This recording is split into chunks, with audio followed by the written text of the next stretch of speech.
Hello everyone, welcome to SMV classes. आज के इस लेक्चर में हम लोग शुरू करने वाले हैं क्लास 10th मैथमेटिक्स के चैप्टर 1 रियल नंबर्स की एनसीईआरटी एक्सरसाइज 1.4। अभी तक ऐसे ही मैंने आपको एनसीईआरटी की एक्सरसाइज 1.1, 1.2 और 1.3 भी सॉल्व करवाई थी, जहां पर हमने एक एक क्वेश्चन की एक एक पार्ट की डिटेल में बात करी थी, उनका डिटेल सॉल्यूशन दिया था। और ऐसा ही मैंने एक लेक्चर अपलोड किया था जिसमें मैंने पूरे चैप्टर का एक वन शॉट रिवीजन जो है वो अपलोड किया है। उसके नोट्स और बाकी एक्सरसाइजेस के नोट्स मैंने उन रेलेवेंट वीडियो के डिस्क्रिप्शन में लिंक दे दिए थे। टेलीग्राम ग्रुप के ऊपर वो जो आपके डॉक्यूमेंट्स हैं वो अपलोडेड हैं, तो जिसने भी वो ग्रुप को ज्वाइन नहीं किया है वो कर लीजिए, क्योंकि इसके जो भी नोट्स हैं, जो भी एनोटेशन है, वो मैं पूरा पीडीएफ उसी ग्रुप में अपलोड कर दूंगा, तो वो आपको फ्रीली अवेलेबल रहेगा। और जिन लोगों ने पहले के वीडियोस नहीं देखे हैं टेलीग्राम ग्रुप पे, आपको उनके जो भी लेक्चर्स के नोट्स हैं वो भी आपको अवेलेबल करा दिए जाएंगे। तो चलिए ज्यादा टाइम वेस्ट ना करते हुए अपन इस लेक्चर को शुरू करते हैं। मेरा नाम है आलोक और चलिए स्टार्ट करते हैं आज का अपना लेक्चर। चलिए, तो पहला क्वेश्चन क्या कहता है एक्सरसाइज का, without actually performing the long division state whether the following rational numbers will have a terminating decimal expansion और a non terminating repeating decimal expansion. अब क्योंकि इसमें 10 पार्ट्स हैं तो पहले कॉन्सेप्ट की बात कर लेते हैं। मैंने आपको सिखाया था थ्योरम के टाइम पर, जब मैंने आपको वन शॉट रिवीजन पढ़ाया था, कि सर दो थ्योरम है। थ्योरम बेसिकली किसके ऊपर प्ले कर रही है कि इनका डेसिमल एक्सपेंशन कैसा है। अब रैशनल नंबर के डेसिमल एक्सपेंशन दो तरह के हो सकते हैं, either they will be terminating और नॉन टर्मिनेटिंग रिपीटिंग। ठीक है, तो या तो वो क्या होंगे, टर्मिनेटिंग होंगे, या फिर वो नॉन टर्मिनेटिंग रिपीटिंग होंगे। और क्वेश्चन ने कह दिया है कि ये रैशनल नंबर्स तो है, सीधी सी बात है। तो हमें क्या करना है सर, हमें पता लगाना है बिना डिवाइड करे कि सर ये टर्मिनेटिंग है नॉन टर्मिनेटिंग। कैसे लगाएंगे? तो थ्योरम ने अपनी कहां हेल्प करी थी कि अगर आपका रैशनल नंबर सिंपलेस्ट फॉर्म में आने के बाद, यानी कि अब ऊपर नीचे कुछ भी कॉमन नहीं है, कैंसल आउट होने के बाद डिनोमिनेटर्स के जो प्राइम फैक्टर्स हैं वो 2 की पावर n इंटू 5 की power m, where n and m are non negative integers हैं, उस तरह के हैं, तो आपका डेसिमल एक्सपेंशन क्या होगा, टर्मिनेटिंग होगा। अदरवाइज अगर आपके 2 और 5 के अलावा कोई एक फैक्टर भी एक्स्ट्रा आ रहा है, जैसे 3, 7, 11 कुछ भी आ गया, तो सर आपका जो डेसिमल एक्सपेंशन है वो नॉन टर्मिनेटिंग रिपीटिंग की कैटेगरी में आ जाएगा। तो ये थ्योरम हमने देखी थी। अब इस थ्योरम के माध्यम से बिना एक्चुअली डिवाइड करे सिर्फ प्राइम फैक्टर्स के बेसिस पे हम इस क्वेश्चन को सॉल्व कर सकते हैं। तो चलिए शुरू करते हैं। राइट, तो मैं एक एक पार्ट की इंडिविजुअली बात करता हूं। फर्स्ट पार्ट क्या है, 13/3125। मुझे नहीं लगता इनमें कुछ कैंसिल आउट होगा, बट अगर होगा तो अपन पहले इसका जो डेसिमल एक्सपेंशन है वो निकाल लेते हैं। अब क्योंकि सब पहले डिजिट्स का सम मैंने किया, 3 + 1 4, 4 + 2 6, 6 + 5 11। तो आपने बोला कि सर 11 जो है वो 3 से डिविजिबल नहीं है, तो ये नंबर भी 3 से डिविजिबल नहीं होगा। ये 3 का डिविजिबिलिटी टेस्ट था, इसलिए मैंने सीधा 5 से शुरू किया, क्योंकि लास्ट में मुझे यूनिट डिजिट में 5 दिख रहा है। तो 5 6 30, फिर 2 और 5, तो 625, फिर 5 1 जा 5, फिर 12 बचेगा तो 5 2 जा 10, फिर 25 होगा तो 5 5 जा 25। उसके बाद तो ये 5 का क्यूब है ही सही, अपने को पता ही है। तो आप लिख सकते हो 13/3125 कैन बी रिटन एज 13/5 की पावर 5, जिसको मैं टेक्निकली और आगे कैसे लिख सकता हूं, 13/2 की पावर 0 इंटू 5 की पावर 5। आपकी थ्योरम ये कहती है कि 2 की पावर n 5 की पावर m के अंदर n और m नॉन नेगेटिव इंटीजर्स होने चाहिए। जीरो थोड़ी मना कर रहा है, नॉन नेगेटिव का मतलब है नेगेटिव नहीं होने चाहिए। जीरो तो हो सकता है, zero is neither negative nor positive. उसने ये नहीं कहा कि n और m पॉजिटिव होने चाहिए। अगर वो पॉजिटिव बोलता तो फिर मैं जीरो नहीं ले पाता। तो मैं क्या लिखूंगा, और देखो इसमें कुछ कैंसिल आउट भी नहीं हो रहा, तो मैं लिखूंगा since the denominator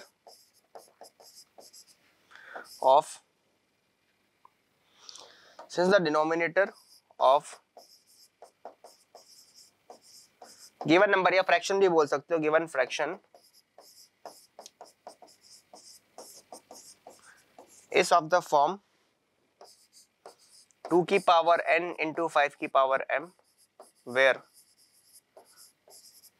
n and m are non negative integers,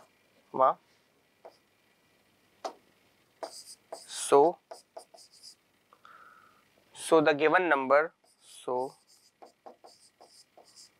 the given number जो कि है 13/3125 will have a terminating decimal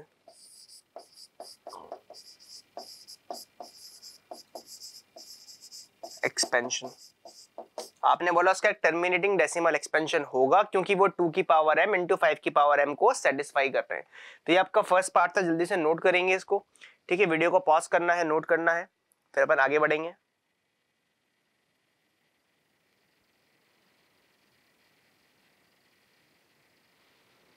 चलिए नोट हो गया होगा, है ना। मैं आपको 1 मिनट के लिए हट जाता हूं ताकि आप पॉज कर पाए। तो ये फर्स्ट पार्ट था। अब इसमें ध्यान रखिएगा कैंसिल आउट करने का कुछ भी नहीं था, पहले आप कैंसिल आउट कर लें शांति से। हो सकता है जो फैक्टर आपको नॉन टर्मिनेटिंग रिपीटिंग बना रहा हो वो कैंसिल ही हो जाए, ऐसा भी हो सकता है, ठीक है। सेकेंड पार्ट की बात करते हैं। दिस इज 17/8, तो मैं इसको तो डायरेक्टली लिख सकता हूं 17/2 का cube, which further can be written as 17/2 की पावर 3 इंटू 5 की पावर 0। 5 किसी की भी पावर 0 1 होती है ना। मैं लिख देता हूं सिंस 5 की पावर 0 इज इक्वल टू 1, तो कोई चेंज मैंने इसके अंदर नहीं करा है। मैं क्या लिखूंगा अब,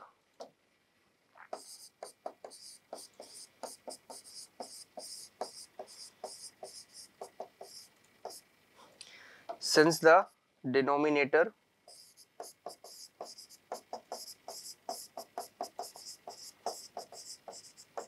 is of the form 2 की पावर n into 5 की power m, comma where n and m are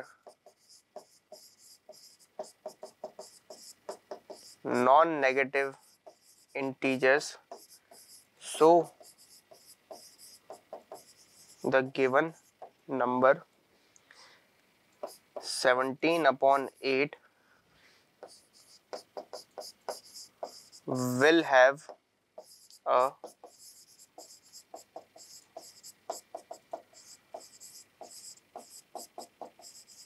terminating decimal expansion।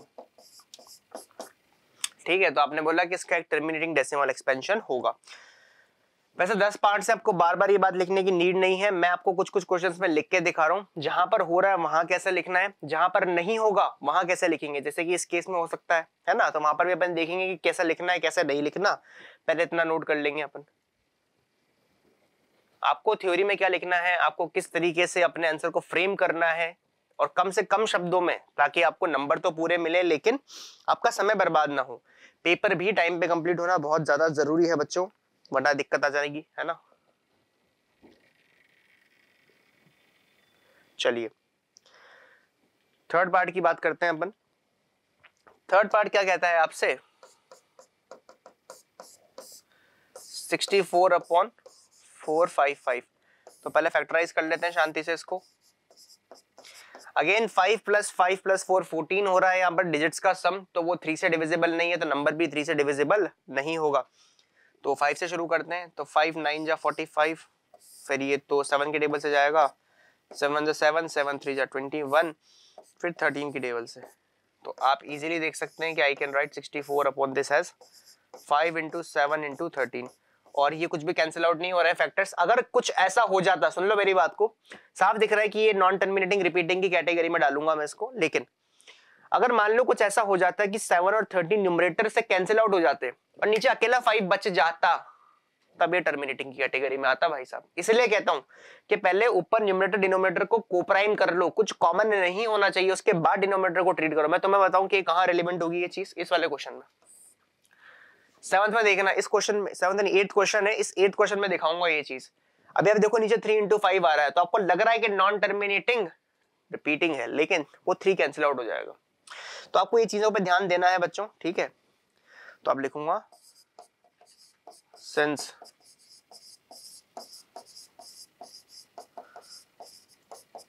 the denominator is not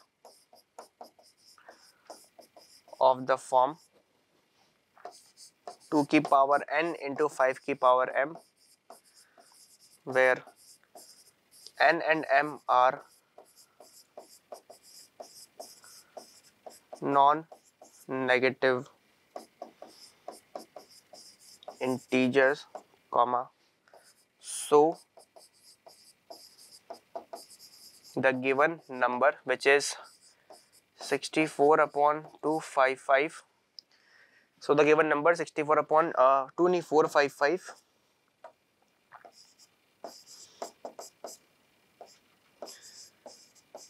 will have a non-terminating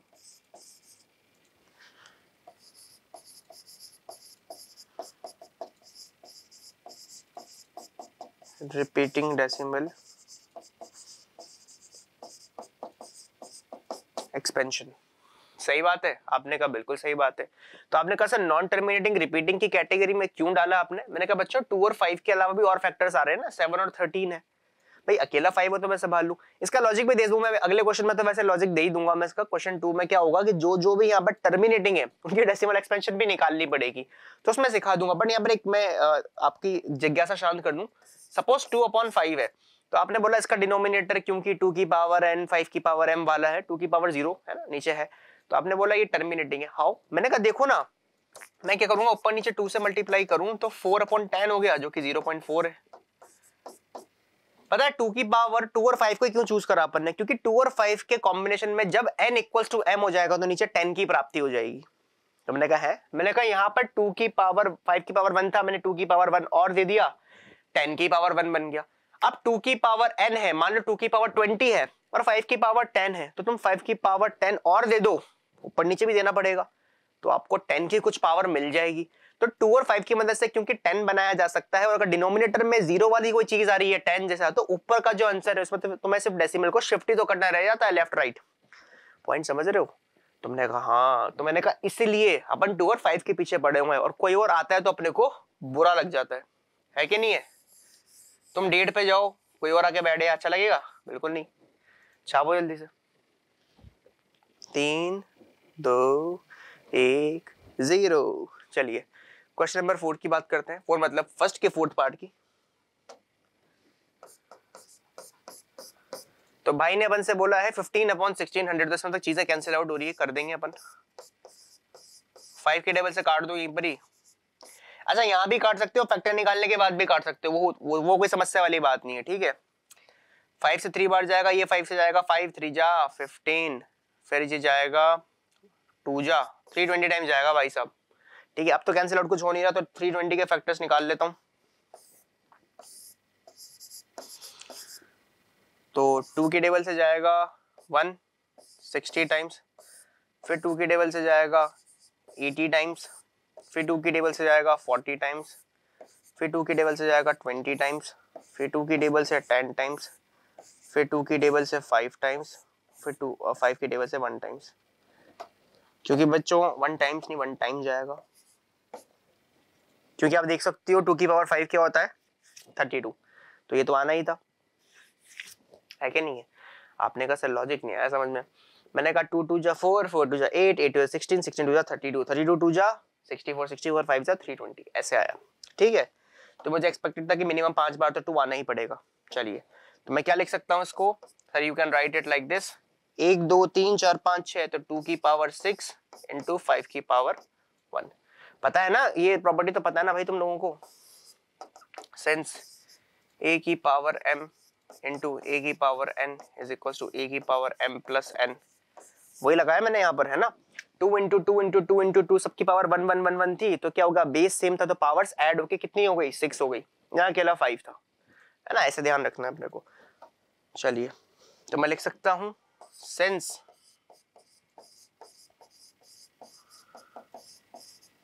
denominator is of the form 2 की power n into 5 की power m, comma the given number which is 15 upon, इसको मत लिखना, ही number ये है given 15/1600 will have, अच्छा मैंने यहाँ पर ये बात नहीं लिखी है, नॉन नेगेटिव इंटीजर लिखूं क्या? चलो वो भी लिख देता हूँ, वरना नीचे भी कमेंट आ जाएगा कि सर क्वेश्चन नंबर फर्स्ट के फोर्थ पार्ट में आपने ये चीज नहीं लिखी है। चलो शुरू कर देते हैं। इज नॉट द 2 की power n where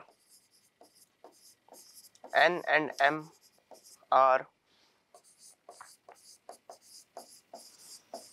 non-negative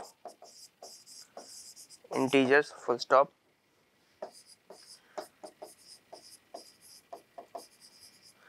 So the given number 15 upon 1600 will have a terminating decimal expansion.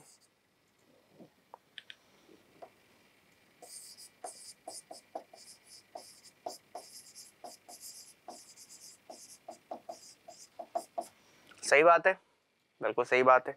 छापेंगे जल्दी से।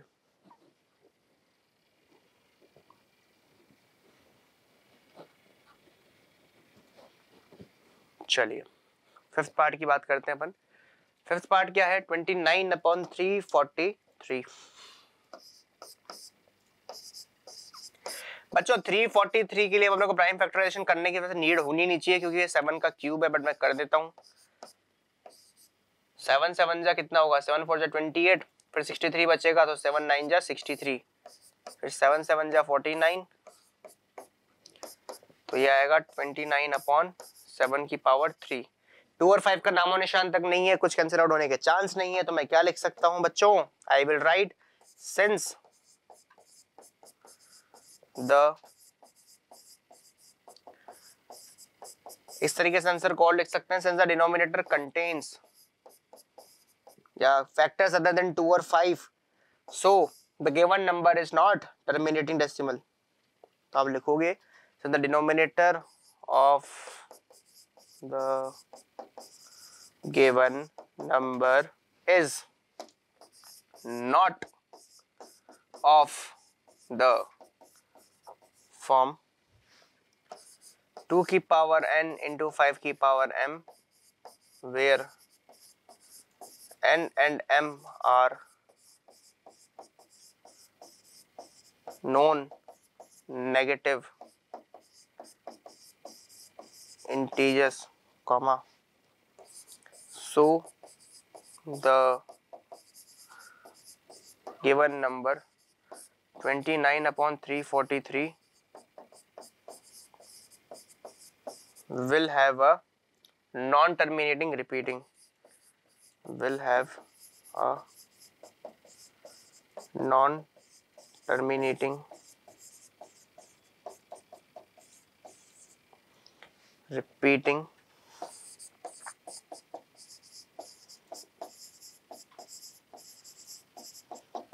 Decimal expansion. सही बात है, बिल्कुल सही बात है। तो non terminating repeating decimal expansion होगा इसका। देखो रैशनल नंबर के 2 ही हो सकते हैं, तो बेचारा कहीं जाएगा। छापो 5 4 3 2 1 0। चलिए 6 पार्ट की बात करते हैं। 6 पार्ट क्या कहता है आपसे? 23 अपॉन 2 की पावर 3 तो करके दिए भाई साहब ने फैक्टर्स अपने को, है ना।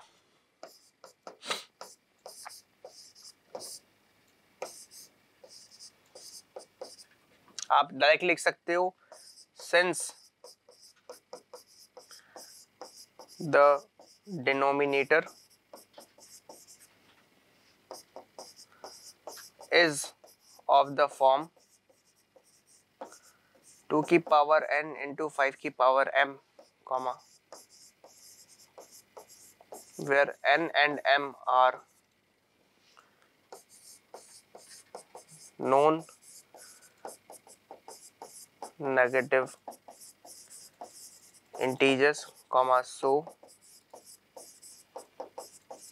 the given number 23 upon 2 की पावर 3 5 की power 2 will have a terminating decimal expansion.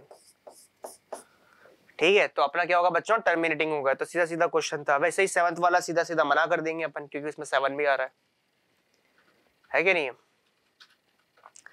2 1 0 sir इस पर आपने काउंटिंग 3 से शुरू नहीं करी, मैंने कहा कर दी थी बट साइलेंट काउंटिंग थी वो, ठीक है। चलिए तो क्वेश्चन नंबर 7 की बात करते हैं अपन। 129, ठीक है, अपॉन 2 की पावर 2, 5 की पावर 7, 7 की power 5।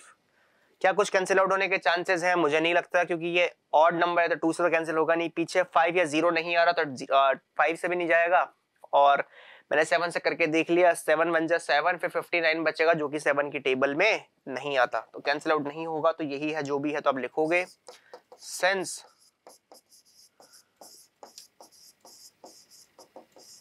The denominator of the given fraction is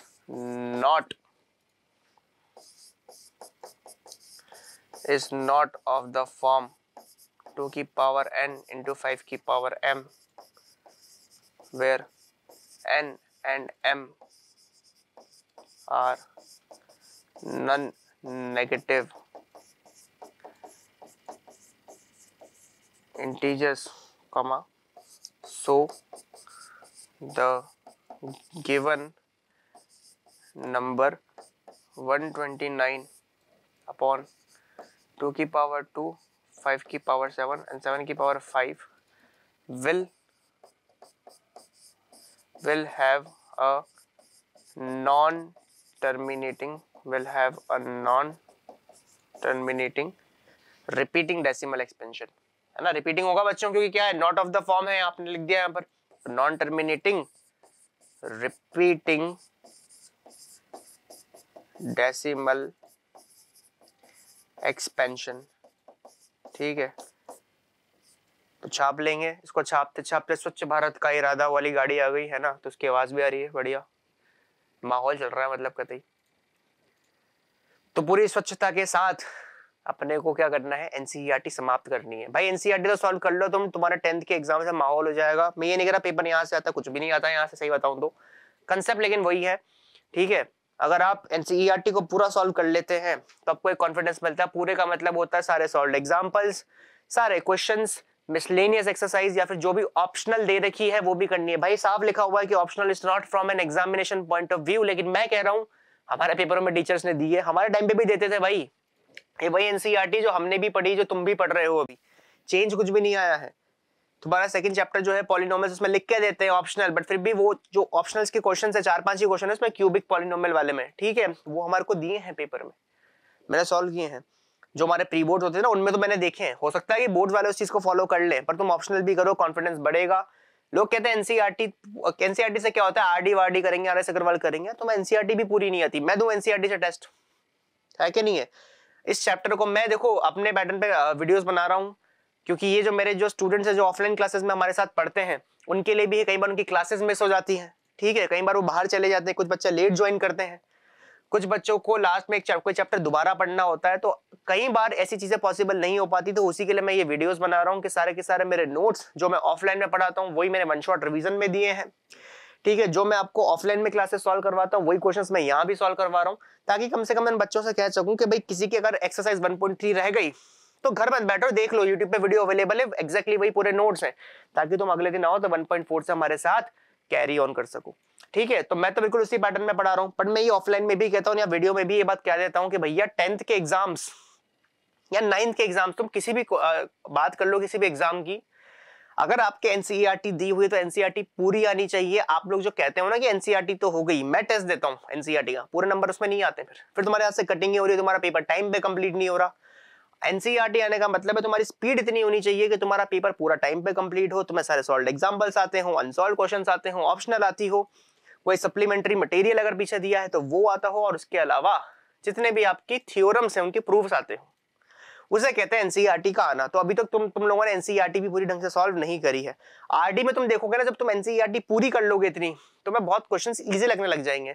RD Sharma, RS Agarwal, दोनों में से कोई भी एक बुक उठा लो, ये सेकंड स्टेप है। फिर थर्ड स्टेप होता है आपके एनसीईआरटी की एग्जाम्पलर, जिसको ज्यादा जुनून है कि भैया मैथ्स की एनसीईआरटी बहुत इजी है, वो एक बार एग्जाम्पलर को जरूर उठाए, और उठाना भी चाहिए, मैं तो करवाता हूँ। ये 3 किताबें कर लो, तुम्हारे 10th का बोर्ड बहुत प्यार से निकलेगा, 10th के जो बेसिक कॉम्पिटिटिव एग्जाम से आराम से निकलेंगे, फिर तुम्हें एमसीक्यू की प्रैक्टिस तो करनी पड़ेगी ऑब्वियसली। ठीक है, छापो जल्दी से, छाप लिया। चलिए, तो ऑफलाइन जो मुझसे पढ़ रहे हैं, जो इस वीडियो को देख रहे हैं, मैं उनसे भी एक बात बोलना चाहूंगा भैया कि एनसीईआरटी पूरी ढंग से तरीके से कर लो। मैं तो क्लासेस में चिल्ला चिल्ला के कहता हूँ ये बात, क्योंकि एनसीईआरटी के पेपर भी बच्चों से पूरे सॉल्व नहीं होते हैं, टाइम पे नहीं होते हैं। अब 6/15 को क्या लिख सकता हूँ, ये 2 into 3 है, ये 3 into 5 है, 3 से 3 कैंसिल है, तो 2/5 ही लिखा हुआ है। अब बताओ तुमने क्या बताना है। 2/5.4 होता है, हमें पता है, तो मैं लिख दूंगा since the denominator of the given number is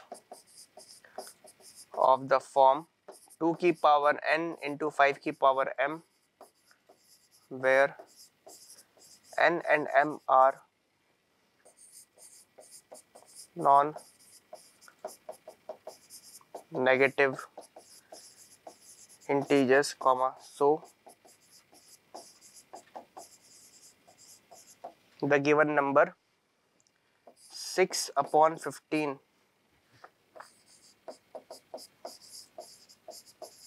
will have a terminating decimal expansion। तो आपने देखा कि सर एक टर्मिनेटिंग डेसिमल एक्सपेंशन तब होता है जब फाइनल जो आपका कटआउट आप कर लेते हो, सिंपलेस्ट फॉर्म में आप किसी फ्रैक्शन को ले आते हो, उसके बाद अपने को वो चीज मिलती है। जल्दी से छापो।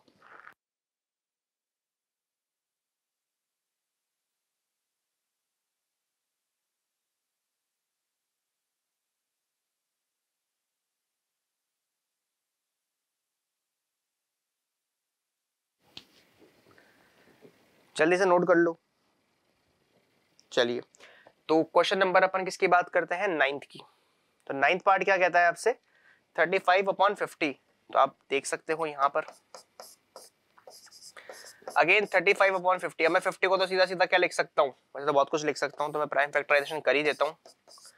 तो 2 से करूंगा तो 25, 5 से करूंगा तो 5, फिर 5 से करूंगा तो 1।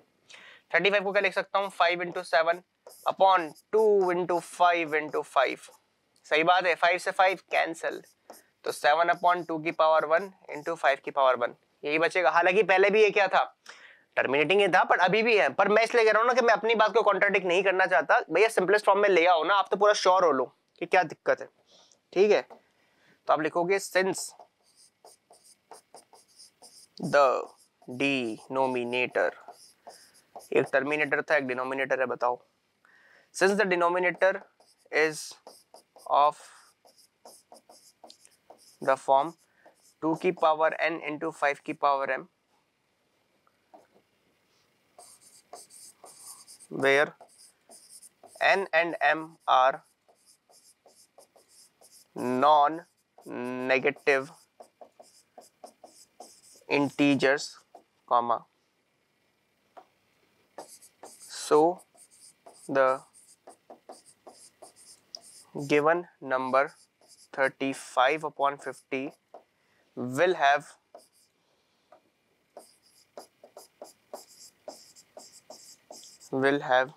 a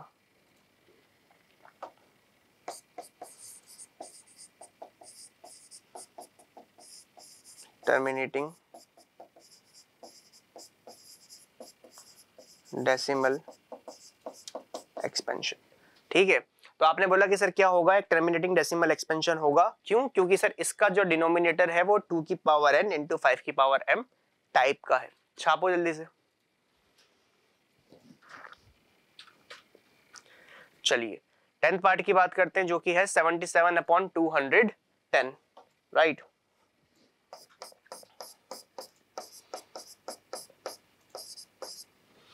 ये थोड़ा सेंटर में आ गया, सेंटर में लेके आते हैं इसको। अब 210 के मैं प्राइम फैक्टर्स अगर करता हूं तो सबसे पहले 2 की टेबल से काटेंगे, तो 2 1 जा 2, फिर 1, लेकिन 1 जाता नहीं तो 0 आएगा क्योंकि आपको स्किप करनी पड़ रही है एक और डिजिट। यहाँ पर बच्चे गलती करते हैं भाई, 2 1 जा 2 हो गया, उसके बाद आपका क्या बचा 1, लेकिन 1 2 से डिवाइड नहीं हो रहा, तो आपको 0 उतारने के लिए नीचे एक 0 लगाना पड़ेगा ना एक्स्ट्रा। उसके बाद अब हो जाएगा 2 5 जा 10, करके भी देख लो सही आ रहा है, वरना 15 आंसर आ रहा होता है। 15 2 जा 30 होता है ना, 210 होता है क्या? नहीं होता, तो ये भी चेक कर लिया करो। अब ये नहीं जा रहा भाई साहब 2 से, 3 से डिवाइड करता हूँ। आपको कैसे पता कि ये 3 से जाएगा? क्योंकि डिजिट्स का सम कितना है 5 + 1 6, जो कि 3 से डिविजिबल है, तो नंबर भी 3 से डिविजिबल होगा। ये क्या है? डिविजिबिलिटी टेस्ट है किसका? 3 का। तो 3 3 जा 9, फिर 1 बचेगा तो 1 और 5 15 हो जाएगा, 3 5 जा 15, फिर 5 के टेबल से जाएगा 7 टाइम्स, 7 के टेबल से जाएगा ये 1 times.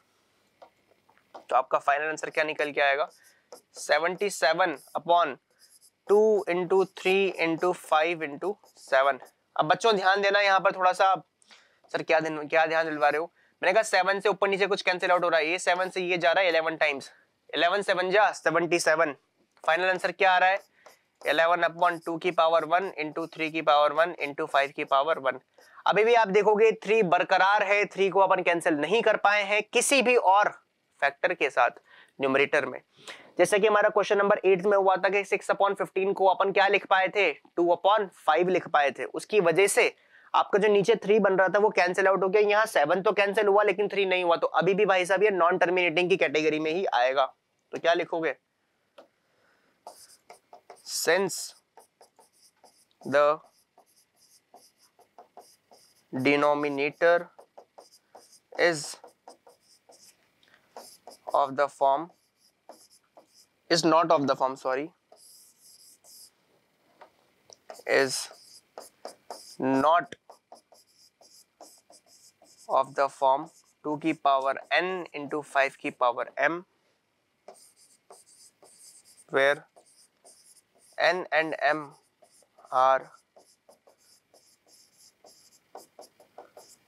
non-negative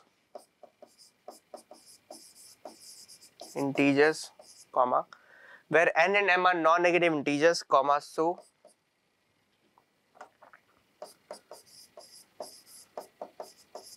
the given number, which was 77/210, will have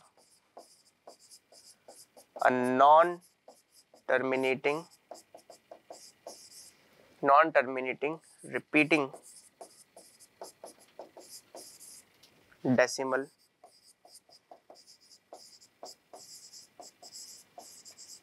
expansion। तो आप देख सकते हो अपन ने 10 के 10 पार्ट पूरे कंप्लीट कर लिए। किस किस का नॉन टर्मिनेटिंग और रिपीटिंग डेसिमल एक्सपेंशन है, किसका टर्मिनेटिंग है, ये किस पे डिपेंड कर रहा था। जैसे इसका नॉन टर्मिनेटिंग रिपीटिंग है तो आप देख सकते हो कैंसिल आउट होने के बाद फैक्टर्स क्या आ रहे हैं।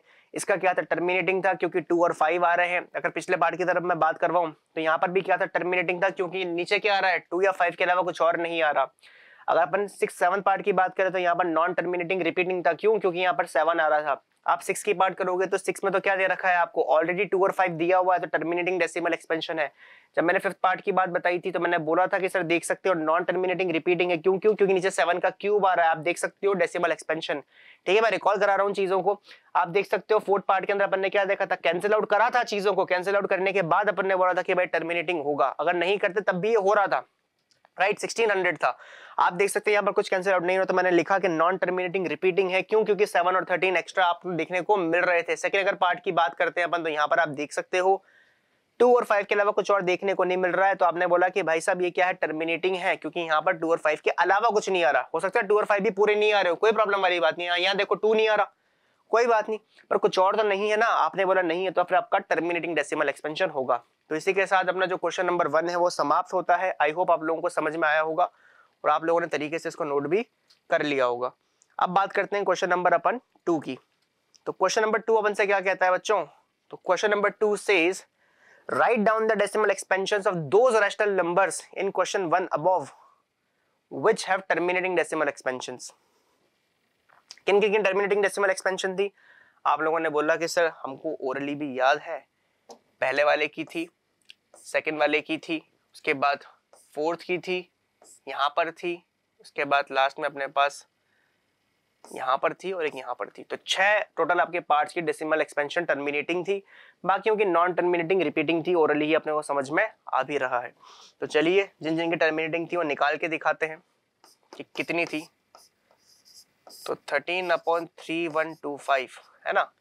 जिनकी नहीं थी उनके लिए आप लिख सकते हो कि भैया they have a non terminating repeating decimal expansion, है ना। जिनकी टर्मिनेटिंग है उन्हीं की निकालनी है। तो आप लिखोगे, इसको क्या लिखा था मैंने, नाराज हो गया तो यार, हाँ इसको मैं लिख पाया था 13/5 की पावर 5, ये लिखा था मैंने। 5 5 5 25 इंटू 5 125 इंटू 5 625 इंटू 5 3125। ठीक है, अगर आप चाहो आपको निकालना है तो निकाल भी सकते हो। अब मैं इसको क्या करूंगा, 13/5 की पावर 5 है ना, इसको मैं 2 की पावर 5 से ऊपर नीचे मल्टीप्लाई करवाऊंगा ताकि मैं नीचे 10 जैसा कुछ बना सकूं। तुमने बोला इससे क्या मिलेगा, ये बन जाएगा 13 इंटू 2 की पावर 5 यानी कि 32/5 की पावर 5 इंटू 2 की पावर 5। बच्चों ये क्या बनेगा, आपने बोला कि सर जब बेस सेम होते हैं तो क्या होता है, पावर ऐड होती है, लेकिन जब पावर सेम होता है तो बेस मल्टीप्लाई हो जाते हैं। तो आपने बोला कि ये 5 इंटू 2 की होल पावर क्या बन जाएगा, 5 बन जाएगा। आपने बोला कैसे, मैंने कहा देखो, सिंस a की पावर m इंटू b की power m is equals to A B की होल पावर m, यही बात है। मैंने कहा बिल्कुल सही बात है सर। तो आप क्या करोगे, अब 13 इंटू 32 को आप मल्टीप्लाई कर लेंगे। तो 3 2 6 3 3 9 1 2 2 1 3 3, ठीक है। तो 6 1 1, तो 416 निकल के आने वाला है अपने पास। तुमने कहा बिल्कुल। तो 416 अपॉन ये क्या हो जाएगा, 10 की पावर 5, यानी कि 416 अपॉन 1 2 3 4 5, यानी कि 0.1 2 3 4 5। तो 5 डिजिट पहले डेसिमल लगेगा। तो इसलिए अपन 2 और 5 कितना पीछे पढ़ते हैं कि जिसमें 2 और 5 नीचे आ रहा है उसमें नीचे आप 10 बना सकते हो, इसलिए वो टर्मिनेटिंग आएगा। तो फर्स्ट पार्ट आपका क्या था, टर्मिनेटिंग वाला था। इसके बाद फर्स्ट पार्ट के बाद सेकंड पार्ट भी का टर्मिनेटिंग था, बिल्कुल था। तो सेकंड पार्ट था 17/8, इसको क्या लिखा था 17/2 का क्यूब। तो मैं इसके नीचे क्या करूं, ऊपर नीचे 5 के क्यूब से मल्टीप्लाई कर दूं, क्योंकि मुझे ये आइडेंटिटी लगानी है ना यहाँ पर। तो मैं क्या करूंगा बच्चों, ये पावर्स एंड एक्सपोनेंट्स में क्लास 7th 8th दोनों में पढ़ी हुई है अपन लोगों ने। तो 17 इंटू 5 का क्यूब होता है 125 अपॉन ये हो जाएगा 2 इंटू 5 का होल क्यूब। तो सबसे पहले तो 125 इंटू 17 पकड़ लेते हैं। तो 7 5 35, 7 2 14 और 3 17, 7 1 7 और 1 8, 1 5 5, 1 2 2 1 1 1। तो 5 2 और 1 8 प्लस 2 और 1 11 और 1, तो 2125 निकल के आएगा। ठीक है, आपने कहा ठीक है सर, नाराज तो हम बिल्कुल होते ही नहीं है। तो ये निकल के आएगा 2125 होल अपॉन 10 का क्यूब विच विल बी 2.125। सही बात है सर, गलत तो अपन करते ही नहीं है। तो ये आपका डेसिमल एक्सपेंशन है। तो जो टर्मिनेटिंग है उसके डेसिमल एक्सपेंशन निकालने भी अपने को आते हैं, छाप लो जल्दी से। 3 2 1 0। चलिए अब इसके बाद कौन कौन से पार्ट्स और थे सर, सेकंड के बाद आपका था फोर्थ पार्ट और फिर था सिक्स्थ पार्ट। चलिए इन दोनों को भी कैलकुलेट करते हैं अपन। फोर्थ पार्ट में क्या बोला गया है हमसे, 15/1600। इसको मैंने लिखा था 5 के टेबल से काटने के बाद मैंने लिखा था 320 वाला सीन, है ना। तो वो लिख सकता हूं वैसे मैं। तो कैंसिल आउट करेंगे इसको 5 के टेबल से 3 टाइम्स। एक काम करता हूँ आगे लिख देता हूँ ताकि ये खराब नहीं होगा। तो 3/320 5 के टेबल से काटने के बाद यही लिखा था अपन ने। अब इसको क्या लिखा था मैंने, अच्छी तरह याद है मुझे, 3/2 की पावर 6 इंटू 5 की पावर 1, ये लिखा था। 2 की पावर 6 64 होता है, 64 5 जा। तो अब मैं क्या करूंगा बच्चों, मैं 3/2 की पावर 6 तो है ही सही, 5 की पावर 1 बन रहा है, तो मैं ऊपर नीचे 5 की पावर 5 से और मल्टीप्लाई कर दूंगा ताकि ये भी 5 की पावर 6 को संभाल पाए। तो पहले तो मैं कौन सी आइडेंटिटी लगा रहा हूँ वो दिखाता हूँ। तो यहाँ पर लगेगा 3 इंटू 5 की पावर 5 कितना होता है, 3125। अभी अपन ने पीछे देखा भी था, ये हो जाएगा 2 की पावर 6 इंटू 5 की पावर 6। तो यहाँ क्या लग गया भैया, Since a की पावर m into a की power n is equals to a की पावर m plus n. देखो 5 की पावर 1 into 5 की पावर 5 is equals to 5 की पावर 1 plus 5 यानी कि 6. ये निकल के आएगा. ऊपर वाला मल्टीप्लिकेशन देखना पड़ेगा. 3125 into 3, 3 5 जा 15, 3 2 जा 6 और 1 7 3 1 जा 3 3 3 जा 9, तो 9375 आएगा. और नीचे बन जाएगा 10 की पावर 6. सर किस खुशी में? सिंस a की पावर m इंटू b की power m is equal to a b की होल पावर m. यानी कि मल्टीप्लिकेशन में जब बेस सेम होते हैं तो पावर्स ऐड होती हैं, लेकिन मल्टीप्लिकेशन में जब पावर सेम होती है तो बेस मल्टीप्लाई करके उस सेम पावर को बेयर करते हैं, है ना. तो आपने बोला आंसर कितना निकल के आएगा? 6 है नीचे की तरफ, तो 0.1 2 3 4 5 6. भाई 4 डिजिट तो इसके पास थी, पर ये तो इसने तो बोला मैं तो 6 डिजिट पहले जाके लगूंगा, तो भैया 2 0 लगाने पड़ेंगे, हमारी मजबूरी है. तो इसी के साथ हमने कौन सा क्वेश्चन समाप्त किया? 4th वाला. वापस से चलते हैं 6th वाले के ऊपर. चलिए, तो 6th क्वेश्चन क्या है? 23/2 क्यूब इंटू 5 का स्क्वायर, यानी कि 23/2 क्यूब 5 स्क्वायर इंटू 5 की पावर 1/5 की पावर 1. तो क्या निकल के आएगा? 23 5 जा 100 115 होल अपॉन 2 का क्यूब इंटू 5 का क्यूब. ठीक है, बिल्कुल सही सर. तो क्या आएगा? 115/10 का होल क्यूब हो जाएगा. ये वापस से वो आइडेंटिटी लग गई. तो आपने बोला कि सर ये कितना है? 0.115. देख सकते हो टर्मिनेटिंग है सारे के सारे. उसने बोला जिन जिन के टर्मिनेटिंग थे निकालो, मैंने कहा निकाल दिए. तो 0.115 अपने को देखने को मिल रहा है. छापो जल्दी से, फिर आगे चलते हैं अपन.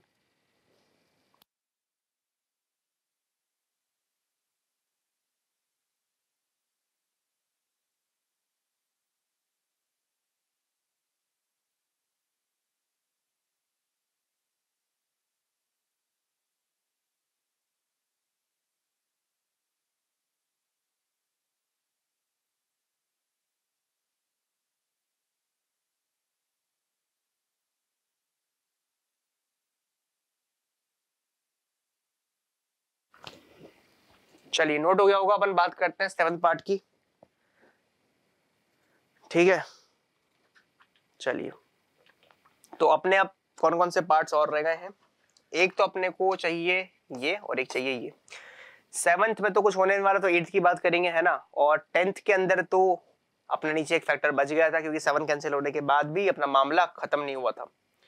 तो let us talk about 8th part, which is 6/15. काटा पीटा करके मैं क्या लिखूंगा? 2/5. तुमने बोला कि सर 2 से ऊपर नीचे मल्टीप्लाई कर दो, ये हो जाएगा 4/10, यानी कि 0.4. बहुत इजी था, डैम इजी है क्या नहीं है. बात करी जाए 9th पार्ट की, तो 35/50. अगर मैं 5 से ऊपर नीचे कैंसिल आउट कर दूं, मामला है कि नहीं है, तो कितनी बार जाएगा? 7 टाइम्स. ये जाएगा 10 टाइम्स. बन गया 7/10 0. टर्मिनेटिंग डेसिमल एक्सपेंशन छापेंगे जल्दी से, बहुत प्यार और मोहब्बत के साथ छाप लेंगे इसको.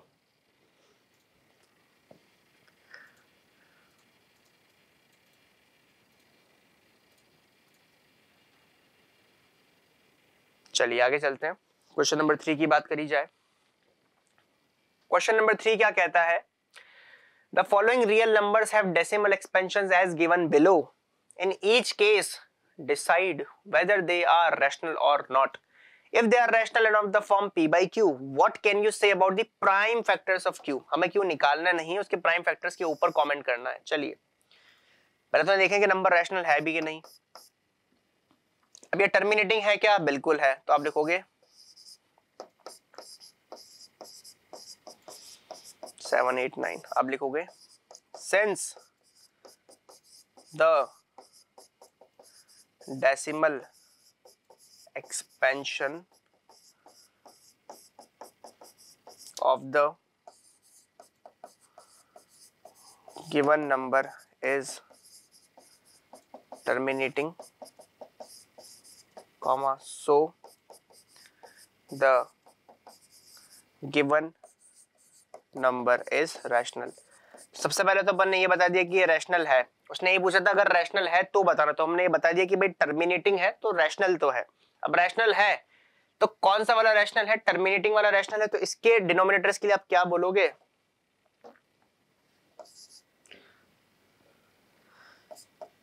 since the number have terminating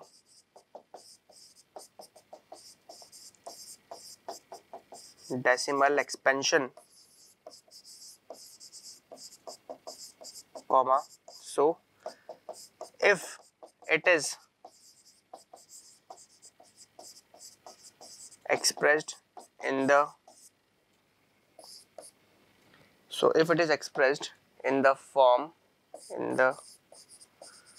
form of P upon Q, comma, then the prime factors of Q will be of the form 2 की power n into 5 की power m, where n and m are non-negative.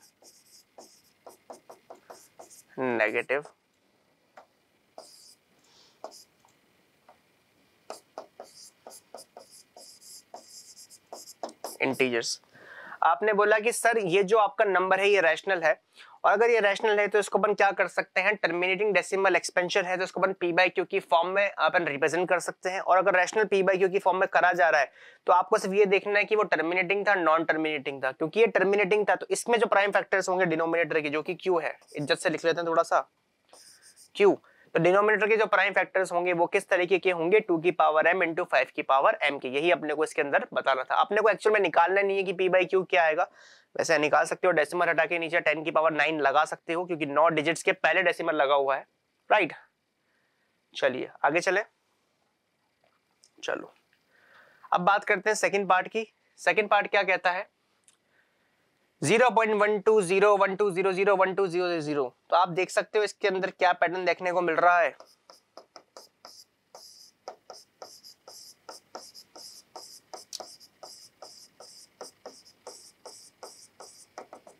तो आप लिखोगे since the given number has non-terminating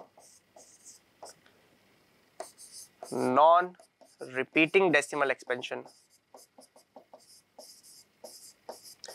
non-terminating non-repeating decimal expansion, so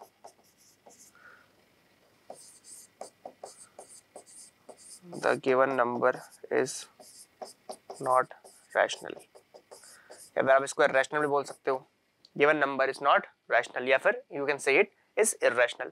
तो अगर ये rational ही नहीं है तो इसके डेसिमल एक्सपेंशन में अपन क्या बोलते हैं, p बाई क्यू में डिनोमिनेटर की बात करेंगे ही नहीं, ठीक है। चलिए थर्ड पार्ट देखते हैं। थर्ड पार्ट क्या कहता है आपसे, 43 पॉइंट जो भी है तो आप देखेंगे 43.1 2 3 4 5 6 7 8 9 का होल बार, यानी कि ये रिपीटिंग ब्लॉक है ना। बार उसके ऊपर लगता है जैसे रिपीट, जो रिपीटिंग होता है मैं बता चुका हूँ आपको पहले भी, जैसे कि 3.3333, अगर ऐसा है तो इसको लिख सकते हैं 3.3 बार।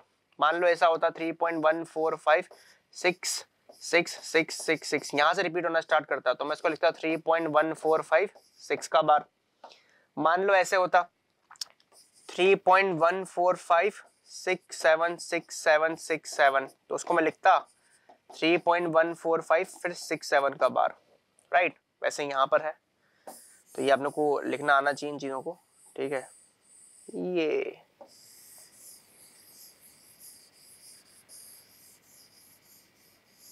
चलिए तो ये हो गया 43.123456789 का होल बार। तो आप क्या लिखोगे, since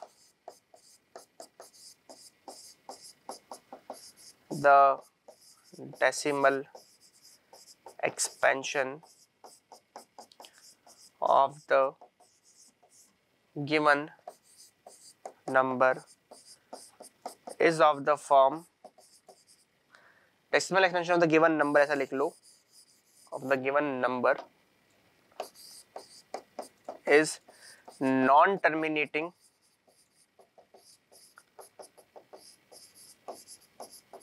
repeating, so given number is rational। अब अगर ये रैशनल है तो p बाई क्यू की फॉर्म में लिख सकते हो, इसका मतलब आप इसको, है ना,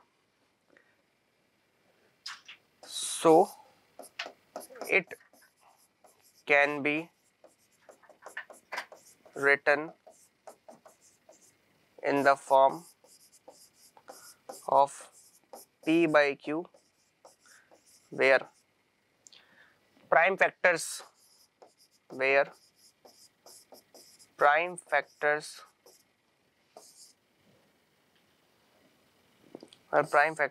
of q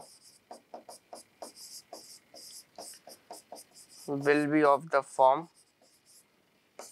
2 की पावर n into 5 की power m where n and m are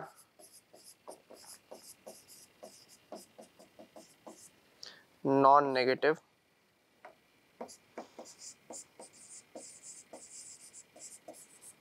integers. सही बात है बिल्कुल, आपने कहा गलत तो आप कहते ही नहीं हो, मैंने कहा बिल्कुल, छाप लो जल्दी से।